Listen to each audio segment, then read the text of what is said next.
पड़बा कितना है? खाली अखबार पड़बा कि हथियार उठेबो।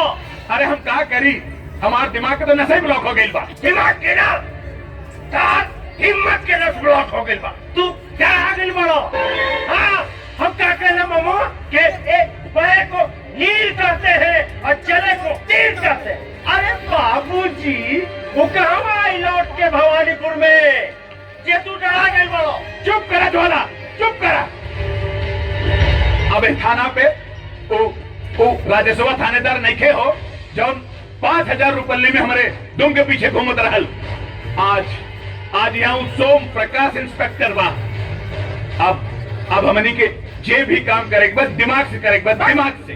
दिमाग तोड़ा दिमाग से काम तोड़ा। हम तो मारे ऐजा मारे नहीं जाए जा थोड़े जगह लोग एक क्या लगा मिला।